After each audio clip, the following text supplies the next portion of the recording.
don't wanna see me take. I get the right sight, though, like a lunatic. I go through different stages and build and faces. My knowledge is so infinite, it comes to rages. So the bone be the name, Cer'Preme means the same. And the the buzzing and the gunner is the same. G.O.D. show and prove by the way I stick and move. You wanna take me out, then which weapon do you choose? Come and step inside the square, show me what your man like. Don't step inside the square if you can't be a right. Peace. I'm Cer'Preme Mason, coming to bring y'all an important message from universal knowledge seekers. The reason that I come to make this video right here is because I want to make this video right here, to explain a little bit in more detail and to make more clearly my statements that I made in my last video talking about police brutality and the things that was going on at that time in New York but spreading across the country. The reason I'm here today is because I want to talk about all this unnecessary police brutality that's been going on within the nation. It's been going on for years and years and years, but right now it's like it's coming back on a very serious rise, and it's rising to the point where people are agreeing with it and accepting it, where those that's not being harassed by the police anyway. And what I want to talk about is the police department in New York. Now that I made that video, all those many weeks ago, and look at what happened later, with the major event that just took place out there in Ferguson and everything else, It's kind of crazy the way things turned out, right? But the thing that I want to talk about is this. I want to talk about the tactics that we've taken in response to this. Now, I want to talk about the rioting and everything else that we've been doing because of these unfortunate events that have taken place and been carried out. Now, the rioting and all that, it's really unnecessary because it don't solve nothing. Now I know you say, oh, bro, Cer'Preme, you was just the last brother that just made the video that said, go and be the police. And instead of us always standing around, wanting to pull out a camera phone and record the police jumping on our brothers, put those phones down and go and whoop some police ass. Bottom line, you scared to go to jail? You scared to stand up for what's right? You scared to stand up for your brothers now? You'll stand back and watch your brother getting hurt? You'll watch your brother getting choked out? Just because the police tell you to move back? Move back? Don't stand there with a camera phone out. The camera phone ain't doing no justice. The camera phone, you ain't going to court with that camera phone. That's not doing nothing. Put the phone down and go and whoop some police ass and protect your brother. Yes, I vouch for that. And I bag that up and I still stand behind that 100%. But let me explain. I was talking about in the moment. I was talking about during the fact, not after the fact. If you see the police out there harassing somebody or, being brutal, showing police brutality towards somebody in a non, correct manner, then you go out there and you correct that. You help that incident right then and there. Don't pull out the camera phone and record the old lady getting beat up in the middle of the highway. Don't record the brother getting his life taken, put down the phone and go and do something active right then, Go over there and do what you can do.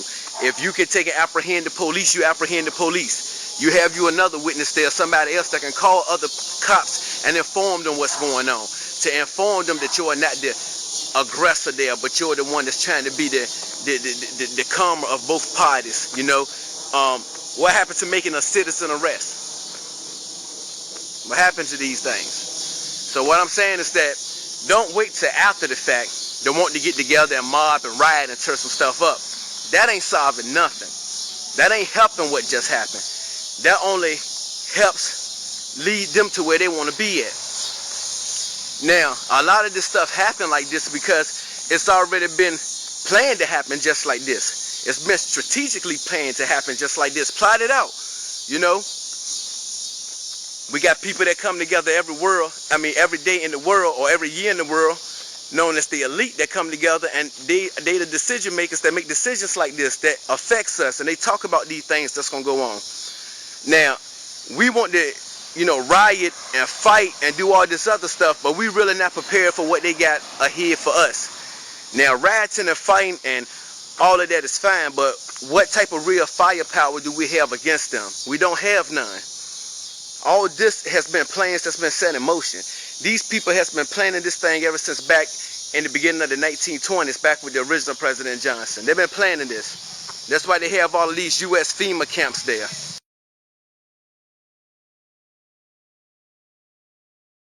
Yes, U.S. FEMA concentration camps.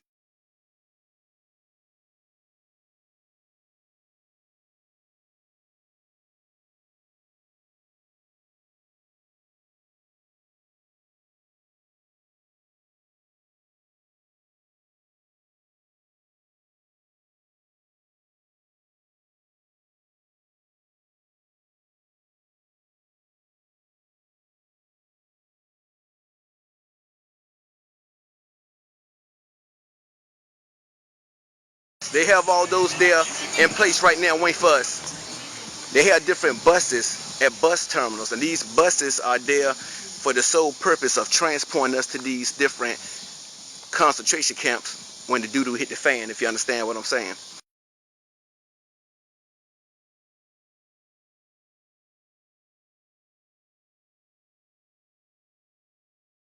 So what you need to go and look up is these documents, and you can find these documents also in Congress, known as the King Alfred Plan. And the King Alfred Plan give you strategic details to the plans and plots that they have. You know, the King Alfred Plan talks about how they will bring about an incident that will call for martial law to take place. And within that incident that they bring about, and them calling martial law into place, this will put everything or all the chips into place that they have been waiting to happen. Ronald Reagan, President Ronald Reagan, when he amended the bill, he amended it to include the Hispanics. And that's why this problem been happening from the East Coast to the West Coast. And that's why the brothers out there in California, the Latinos, the Hispanics, and everybody else been suffering the same problem that the so-called African Americans have been facing right here in America. Because it's been plotted out. So when Ronald Reagan amended this bill and added the Hispanics to the bill, what it does, this bill called for the extermination of all blacks as well as Hispanics when this order is given. This is the same executive order that your so-called black president that you love so much, Obama, signed and put into place for you. Yeah, go look that up. You want to research something. But all the chips that's been put there into place for these things to take and happen. They got concentration camps that they ship us into, and it's only one way in, and that's led in by railroad. And they have these huge gas chambers with these big combustible furnaces that they would be throwing the bodies in to incinerate the dead bodies. This is a method that they took from Hitler and exterminating the Jews, because, you know, they helped them do that as well. So like I said, you know, we think that we actually ready to take on these people because we're walking around with a couple of guns. We're not prepared for the firepower that these people have out there waiting for us.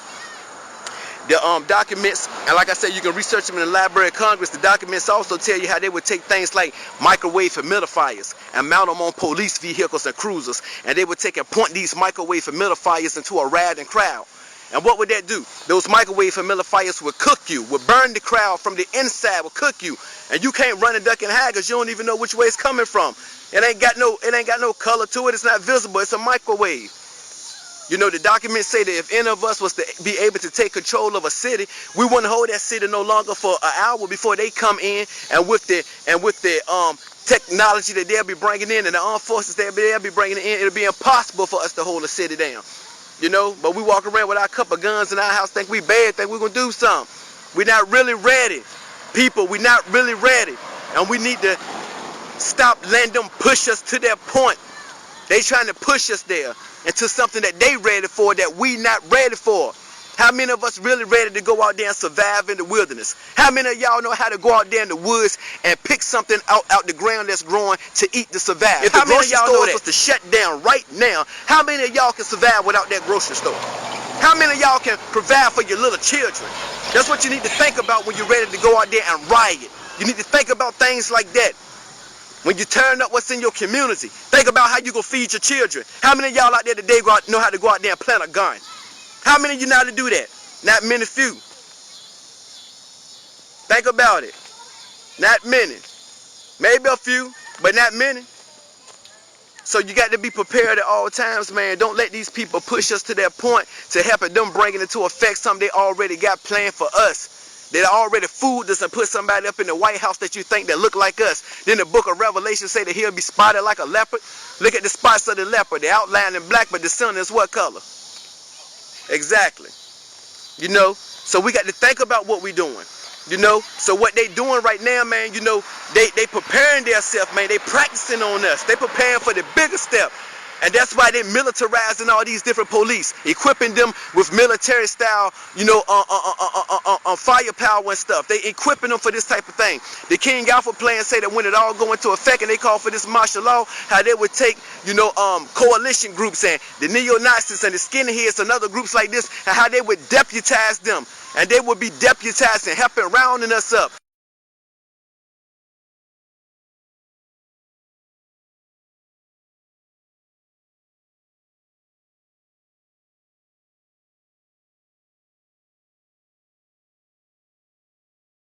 It talks about you black men and women that's out there on the police force, that's in the military. It talks about how y'all would be disarmed and detained and round up with us. It talks about the white people. He don't even care about his own kind. It say you white sympathizers, y'all that want to sympathize with us about what we going through, have compassion for us, they rounding you up and sending you off too. And we not prepared for that. And the reason I'm telling you this is because I love you. I'm your brother, Cer'Preme Mason, and I love you. And I'm willing to stand up for you, and I'm willing to die for you, if that's what it takes. But let's not die unnecessarily. You understand what I'm saying? If we're going to die, let's die for the right cause. But let's not think we ready for what we really not ready for. These people have been planning this thing for years. Years. They've been planning. They've been doing this thing. You know, they get together every year out at Bohemian Grove out in California, out there in them big red oaks, and they conspire to do this.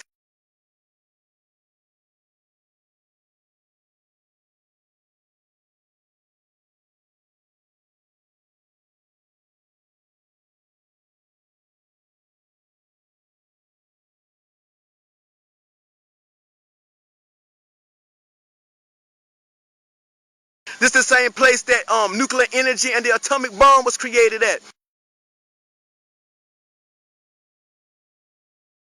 This is what they do. They conspire. We not ready for this. We really not ready for what's going on. We not ready because we always expecting something to fall out the sky and save us. You know? Yes, this thing is terrible with the police and what the police doing.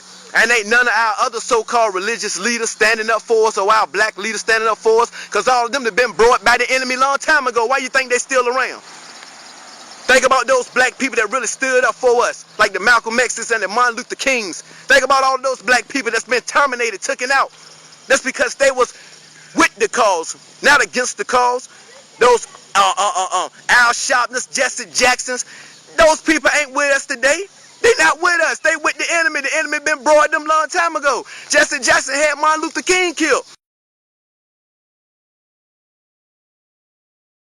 It was his job to have Martin Luther King out on that balcony at a certain time to get killed. And they promised him that they'll let him be president one day. They let him run. That's about all he did. And he's still been running ever since. You know, people, it's time for us to wake up and come together. You know, out there in Madison County, Georgia, they got all these coffin liners sent out there that can hold 2-3 bodies. They got them sent out there by the thousands.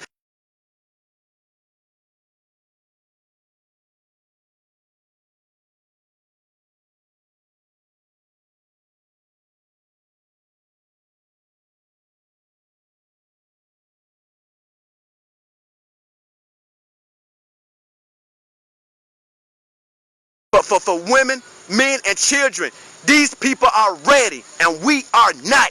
So it's time for us to think. We got to think as well as a people, as all people.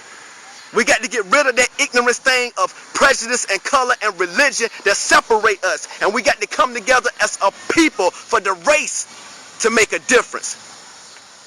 It's a new world order.